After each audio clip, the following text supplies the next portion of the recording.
또 많은 응원 부탁드리도록 하겠습니다. 제가 일단 이 좀 취재를 해본 결과 현재 평의가 진행이 되고 있지 않습니까? 네. 진행이 되고 있는데 현재까지 평의에서는 사실관계에 대한 아직 토론이 진행되고 있대요. 네. 즉 현재 결정이 어떻게 결정이 되냐면 사실관계에 대한 어떤 그 과정들 이제 지금 뭐 이번에 그 이 평의 심의 과정에서 보면 신문 과정에서 뭐 이 특공대가 언제 들어갔니 뭐니 이런 게 있지 않습니까? 전 과정에 대해서 네. 요 사실관계에 대한 지금 논쟁이 아직까지 끝나지 않았다고 그럽니다. 이 재판관들에서 사실관계에 대한 논쟁이 끝나지 않아서 아직 이제 어디로 갈지 그러니까 지금 뭐냐면 사실관계에 대한 논쟁이 끝나면 네. 그 다음에 이제 두 개의 시나리오를 씁니다. 네. 즉 탄핵할 것인가 인용할 것인가 아니면 기각할 것인가 요거 있는데 요 이제 과정에 들어가면 그 다음부터는 얼마 지나지 않아서 이제 결정이 시작되는데 문제는 요게 끝나지 않았대요. 그래서 지금 뭐 일부에서는 다음 주 중에 한다라는 이야기가 있는데 제가 오늘 취재해 보니까 다음 주에는 못 한다고 그럽니다.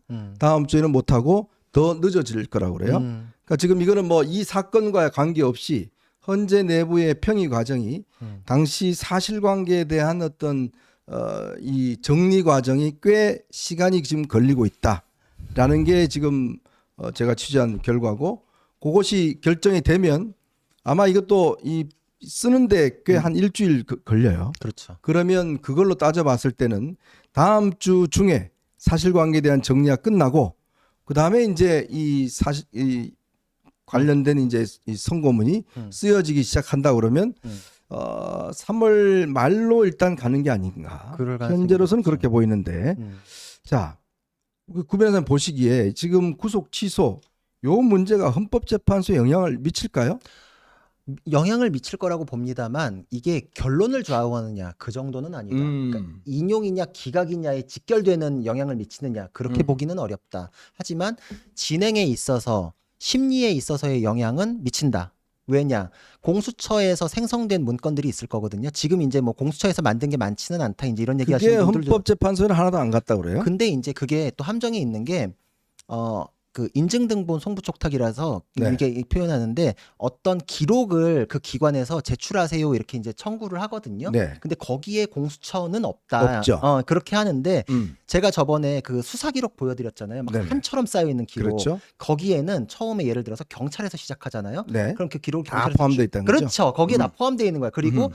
경찰에서 쭉 만들다가 검찰로 보내면 검찰이 자기들 기록을 쭉 만들면 그게 하나로 묶여요. 네. 하나로 묶이면 경찰은 검찰로 보내면 경찰이 자기가 안 갖고 있어요. 그거는 그냥 검찰 기록이 되는 거예요. 넘어간 거예요. 그러니까 검찰에서 제출한 기록 중에는 공수처에서 생성한 기록도 포함되어 있을 것이다. 네. 그러니까 전혀 없을까? 그렇지는 않을 것이다. 왜냐하면 그 공수처에서도 헛발질을 해서 그렇지 영장도 막 이거저거 청구했었잖아요. 막 16건 네네. 기각되고. 그럼 이제 그런 거에 대해서 검찰 기록에 포함이 돼 있냐 안 돼 있냐 그때 논란이 있었잖아요. 근데 네. 공수처는 다 넘겼다며요. 그럼 넘겼으면 검찰 기록이 돼 있을 것이고 그럼 검찰 기록이면은 헌재에도 제출돼 있을 가능성이 있죠. 네. 그러면은 그 부분에 대해서는 이게 증거 능력이 있는가 이거를 따져야 되기 때문에 영향을 미칠 수 있다. 그리고 적어도 그런 검토는 필요하다라는 주장이 힘을 받기 때문에 시간이 조금 더 걸린다. 그 부분에 대한 그렇죠. 검토. 이 부분에 대해서는 증거를 그대로 들어올 수 있냐, 배제해야 되냐, 이거 없이 판단 가능하냐. 네. 왜냐하면 방금 위원님이 정확하게 얘기하셨던 게 사실관계가 굉장히 중요해요. 맞죠. 그래서 사실이 중요하고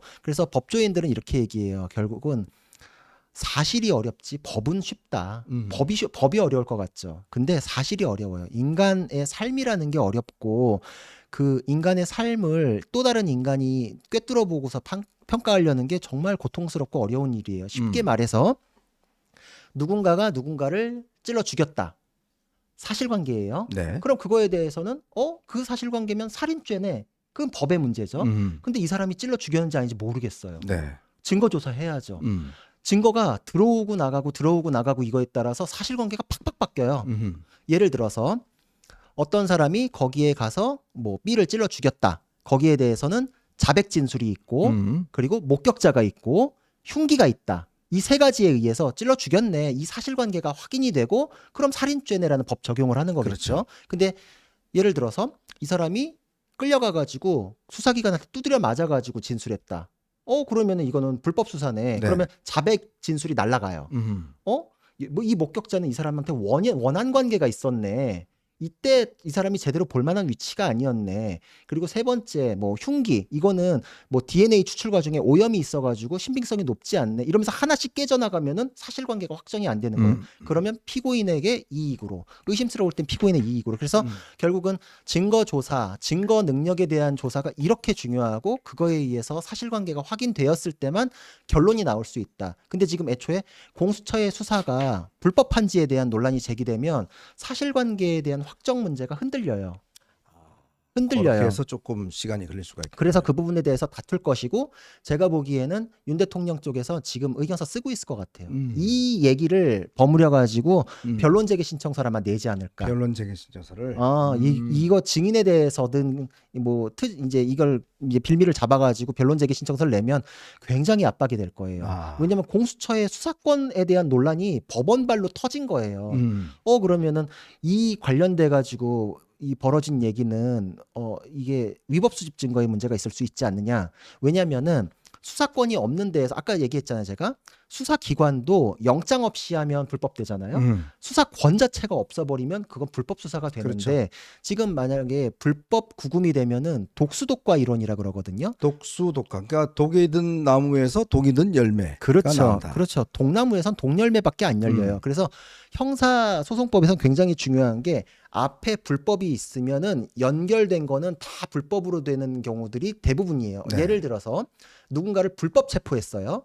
불법 체포한 상태가 불법이잖아요. 근데 거기서 자백 진술을 얻어요. 네. 그럼 이거 불법이에요. 불법이죠. 다 불법이죠. 그렇죠. 그리고 자백 진술에서 제가 그 사람 죽였을 뿐만 아니라 그때 사용했던 흉기는 제 집 금고 안에 넣어놨습니다. 그래서 가봤더니 정말 피 묻은 흉기가 발견됐어요. 그건 정말 맞잖아요. 네. 근데 불법 수사로 인해서 불법 자백을 받고 그 자백을 통해 가지고 확보한 증거 있죠. 네. 쭉 연결해서 다 불법이기 때문에 증거 능력이 다 날라가요.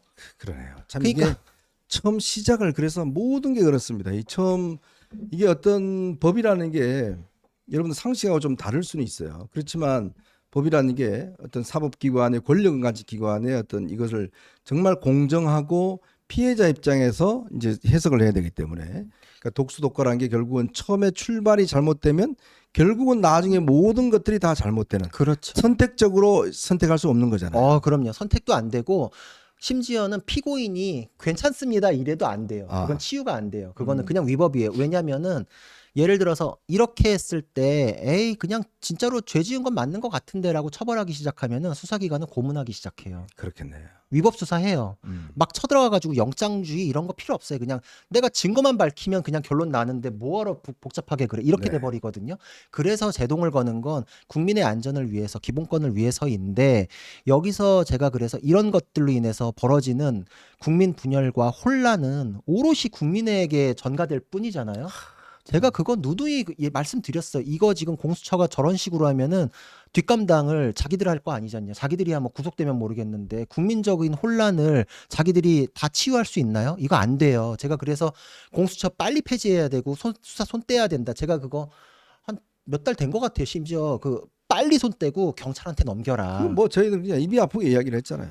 그러니까 이게 참 대한민국이 이게 뒤죽박죽이 돼서 사법 시스템이 사실은 그 출발점은 결국 이제 문재인 정권이 씨앗을 뿌린 겁니다. 이 공수처와 검수완박이라는 정말 사상 유례 없는 사법 파괴를 했기 때문에 결국 그 과정에서 혼란이 이런 사고가 나니까 예전에는요 이런 시스템이 그냥 검찰이 다 할 수 있는 거예요. 네. 옛날에 대검 중수부나 뭐 이런 거 있을 때는 그냥 딱 중수부가 터잡고 모든 사건에 대한 것들을 검찰이 다 하잖아요. 그럼요. 그런 상황에서는 아무런 문제가 없었습니다. 맞습니다. 근데 지금 보면 야 이건 네 거야, 이건 네 거야, 네 거야 해놓으니까 세상에 죄라는 게 하나의 죄만 있는 게 아니잖아요. 여러 가지 죄가 있는데 야 요거는 네 거기 가서 수사받고 너 요거는 여기 와서 해, 요거는 여기 가서 해. 근데 새로 생긴 수사기관이라는 게 검사라는 게 그렇습니다. 모든 게 마찬가지지만 경험이 일단 있어야 되잖아요. 그래야지만이 저희도 기자도 수습 기자한테 너 일면톱 써. 그러면 그게 쓰겠습니까 일면톱을? 예? 못 쓰잖아요. 그럼요. 수습 기자 그러니까 이 경력이 한 뭐 15년 이상 차장 정도 돼야 일면 톱 기사를 쓸 텐데 이제 갓 들어온 이제 그 뭐 ABC도 모르는 기자한테 야, 너 오늘 일면 톱 써라? 그러면 이게 딱 공수처가 그 모양 그 꼴아니 아닙니까? 그럼요.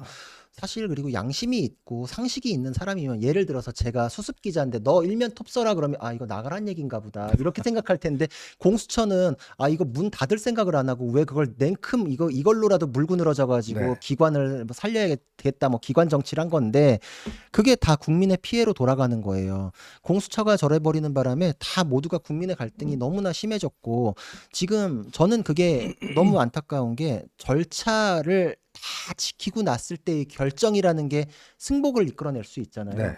이제 이렇게 되면은 모두가 다 투쟁이에요. 모두가 다 주장을 하고 그러니까요. 이거를 봉합하기 위해 가지고 얼마나 사회적인 비용이 들어갈 것이며 온갖 가짜 뉴스에 의해 가지고 뭐 누구의 후배라서 뭐 어쨌네 저쨌네 이게 지금 모두 다 갈등의 양상이거든요. 아 정말 그리고 저는 이 시초가 방금 위원님 지적하셨듯이 수사권을 찢어밟긴 민주당 탓이다. 네. 그때 우리가 다 분노하면서 이거 지금 이런 사단 난다. 근데 다 예견했었죠. 다 예견했잖아요. 우리가 무슨 뭐 선지자나 예언자가 아니라 법 해석하면 딱 나오잖아요. 네. 근데 민주당 이제 와가지고 자기들이 찢어발기고서 자기들이 난감해하는 상황 초래하니까 이제 알겠죠. 정말 누군가가 사리사욕이나 개인을 위해 가지고 법제도를 뜯어고치면은 그 피해는 돌고 돌아가지고 모두의 피해고 자기들한테도 돌아가요.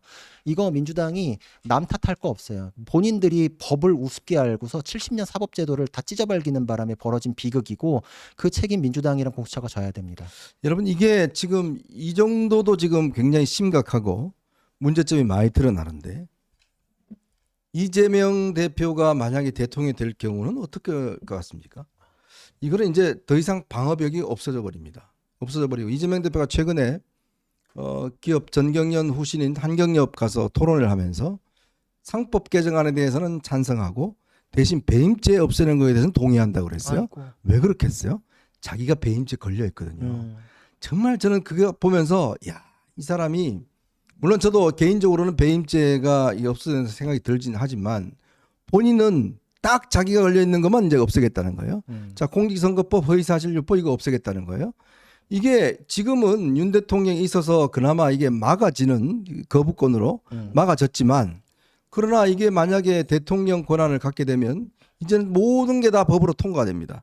다 통과돼요. 그러면 지금 우리 구 변호사 제가 이야기했던 사법적 혼란은 상상할 수 없을 정도로 정말 있을 겁니다. 그러면 본인들의 이 유죄를 위해서 마음대로 법도 고치고 마음대로 제도도 바꾸고 검찰력 없앨 거예요.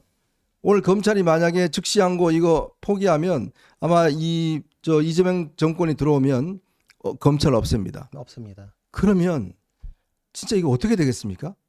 죄 있는 자들은 전부 다 어떤 식이든 빠져나가고 정말 국가는 혼란에 혼란을 거듭할 것이고 이거를 막아야 되는 거 아니겠습니까? 맞습니다. 다음 수순은 그냥 공안이에요. 공안. 중국식 공안. 그냥 다 때려 없애버리고 이제 공안. 그냥 우리 공안 지나가면 벌벌 떨고 이제 무서워하는 세상 올 거예요. 정말 네. 그게 너무 무섭고 두렵고 저는 제도가 있으면 일단 걸리면 지는 가야 되는 게 그게 상식이고 정치인은 더 그런 거잖아요. 근데 내가 살겠다고 룰을 뜯어 없애고 법을 고쳐가지고 내가 안 걸리게끔 법을 만든다? 야, 이거는 정말 그 정치하는 사람이 꿈속에서라도 생각하면 그 사람은 자격 미달이다 이렇게 생각하는데 지금 막 입 밖으로 내요. 배임죄 없애겠다. 허위사실 공표죄는 뭐 없다. 뭐 거짓말도 해요. 뭐 전 세계적으로 우리나라밖에 없다 그러더니 그 거짓말 들통났잖아요. 거짓말 정말 잘해요. 아 그리고 뭐 심지어는 대통령 되면은 재판 정지된다. 네. 아니 그 얘기를 어떻게 자기 입 밖으로 낼 수가 있죠? 이제는 결백 주장도 안 해요. 네. 아 저는 그거 보고 너무 놀랐어요. 결백 주장 뭐 거짓말로라도 지지층한테 그냥 먹이로 던져주는 뭐라도 그냥 되든 안 되든 뭐 이렇게는 했었는데 이제는 뭐 한 발 두 발 후퇴하는 것도 가리지 않는다. 내가 뭐 재판이 정지된다라는 거를 입에 올리는 그 순간은 솔직히 유죄 가능성 자기도 인정하는 거잖아요. 그렇죠. 그럼 뭐 하는 거죠 지금? 그런 사람을 공천을 줘서 대통령 후보로 지금 저번에 밀었던 거 이번에 또 그렇게 되려고 하는 민주당은 뭐 하는 건가요? 저는 그 스티븐 레비츠키라는 하버드대 정치학자가 쓴 소설 중에 이게 있거든요. 극단주의 세력이 민주주의를 좀먹고 나라를 망친다. 근데 거기에 첫 번째 책임은 정당이다. 정당이 그런 세력을 잘라내고 그런 극단주의자가 당내 정권을 잡고 후보가 되는 거를 막아야 되는데 네. 극단주의 세력하고 결탁을 해버리면 그거는 그냥 정당도 망한 거고 민주주의도 망한 거다. 네. 민주주의에 대해서 민주당이 지금 하는 게 그런 거잖아요. 그렇죠. 개딸과 결합해가지고 결사옹위하고 아버지라고 부르고 옛날에 정말 양심적으로 운영됐던 시절에는 그런 사람은 컷오프해야 돼요. 네. 어떻게 그 논란에도 불구하고 전과는 이미 확정된 전과만도 4개잖아요. 근데 공천 주고 개양해 주고 뭐 이 말이 됩니까 이게?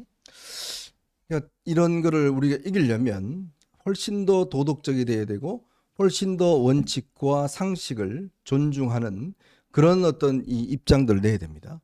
너네도 그러니까 나도 똑같이 할 거야라고 하면 국민들은 동의하지 않을 겁니다.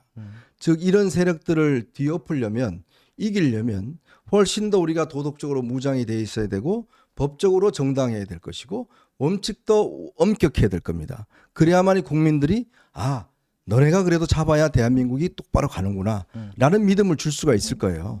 너네가 이렇게 하니까 우리도 그렇게 해 라고 하면 쌤쌤이야 라는 것만 똑같지 않겠습니까? 맞습니다. 저는 그래서 보수의 가치를 지키기 위해서 최선을 다해야 되고 저쪽에 뭐 맞대응하겠다면서 내가 내 수준을 낮출 수는 없어요. 네. 저쪽은 저열하게 가지만 우리는 높게 가야 된다고. 네. 미셸 오바마도 뭐 그랬잖아요. 그렇죠. 근데 저는 점잔 빼자는 얘기가 아니에요. 맞는 얘기를 하자는 거지. 그리고 유능함을 통해 가지고 저쪽의 잘못을 팩트대로 때려 가지고서 지적해야지 많은 분들이 그 말에 귀를 기울이고 맞구나라고 하는 거지. 잠깐이야 자극적인 얘기 가지고 눈과 귀를 사로잡을 수 있겠지만 그게 아니다라고 들통난 순간에는 마음이 떠나요. 떠난 네. 마음을 어떻게 다시 되돌리나요? 결국은 맞는 얘기를 하는 게 중요하고 맞는 얘기 안에서 보수의 색채로 나라를 색칠할 수 있게끔 같이 함께 해달라고 해야지 만일에 극단주의 세력에 의해 가지고 장악돼 가지고 이재명이 대통령이 된다라고 했을 때는 그건 우리 생존의 문제예요. 그럼요. 생존의 문제예요. 그거는. 그리고 나서 우리가 보수의 색채로 칠하는 건 생활이나 선택의 문제일 수 있겠죠. 맞습니다. 자, 그렇기 때문에 우리 역할이 더욱더 중요하고 우리가 좀 더 정말 똑바른 사실관계를 가지고 똑바른 논리로 이 사안들을 대처해야 되겠다는 생각이 듭니다. 쓸데없는 정말 이 가짜 뉴스로 할 경우에 그 후과가 얼마나 큰지 다시 한번 증명이 되는 것 같습니다. 자, 저희는 이제 마지막 이슈로 과연 이제 앞으로 이 사태로 인해서 아까도 우리가 그런 우려를 했지만 자칫 이게 구속 취소가 윤 대통령의 어떤 뭐 아무 죄 없다. 뭐 이게 탄핵이 기각된다. 이런 방식으로 또 너무나 갈 경우 또 저쪽 마찬가지로 이거 지금 난리 났다. 우리가 또 거리에 나와야 되겠다. 이렇게 될 경우에 정말 이제는 이 광장의 어떤 정치가 대한민국을 지배할 것 같은 느낌이 듭니다. 그 이야기 한번 해보도록 하겠습니다. 자, 여러분 보시면서요. 구독과 좋아요 알림 부탁드리고 또 많은 응원 부탁드리도록 하겠습니다.